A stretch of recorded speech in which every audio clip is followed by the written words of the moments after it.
Hello, আসসালামু আলাইকুম। আজকে এই গরমে একটা জরুরি বিষয় নিয়ে আপনাদের সাথে আলাপ করব। সেটা হচ্ছে এই গরমে যারা পাখি ব্রিডিংয়ে দিচ্ছেন তাদের জন্যে একটা বিশেষ ভিডিও এটা। দেখেন, এই যে এই লাভবার্ড জোড়া এই গরমে ডিম পাইরে লাভবার্ড জোড়া উইক হয়ে গেছে। দেখেন, এই গরমে আপনারা কেউ ব্রিডিংয়ে দেবেন না। আমি বাইরে থাকার কারণে আমার যে পাখি পরিচর্যা করে ও এই বক্সটা লাগাই দিছিল এবং পাখি ডিম পাড়ে দিছিল। দেখেন, পাখিগুলো হাঁপাচ্ছে। এই গরমে আপনারা পাখি না পারতে কখনও ব্রিডিংয়ে দেবেন না, আপনাদের কাছে অনুরোধ।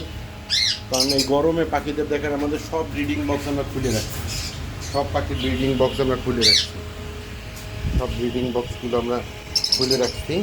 কারণ হচ্ছে যে পাখিদের এই গরমে ব্রিডিংয়ে দিলে খুবই কষ্ট হয়। এখন যে গরমটা পড়ছে এটা ম্যাসিভ গরম।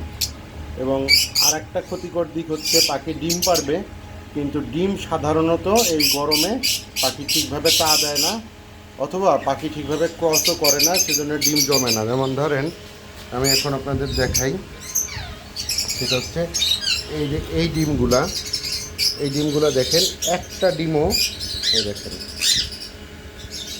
একটা ডিমও জমে নেই, একটা ডিমের মধ্যেও ভ্রূণ ঠিকভাবে আসেনি। দেখেন, ভ্রূণ নাই, ভ্রূণ ভ্রূণ নাই। ডিম পুরোপুরিভাবে ক্লিয়ার।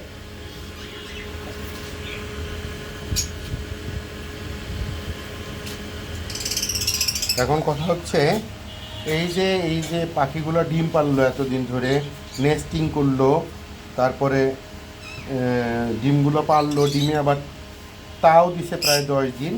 তারপর দেখা গেলো যে ডিমগুলো জমে নাই। এতে পাখির যেমন শারীরিক ক্ষতি হলো, সেইভাবে এর পরের বার যখন আবার ব্রিডিংয়ে দেওয়া হবে, ব্রিডিং সিজনে, তখন ওই পাখি উইক থাকবে। সেজন্য আপনারা এই গরমের সিজনে যখন বেশি গরম পড়বে, পাখির নেস্টিং বক্সগুলো খুলে রাখবেন এবং পাখিকে আর ব্রিডিংয়ে দেবেন না। আর এই গরমে পাখিকে প্রচুর ভিটামিন সি দেন, পরিষ্কার পানি দেন, কিছুক্ষণ পর পর দরকার হলে দিনে 2বার পানি চেঞ্জ করে দেন। আর গোসল করানোর একটু ব্যবস্থা করেন, ঘরে স্প্রে করেন। আজকে এই পর্যন্তই। আসসালামু আলাইকুম।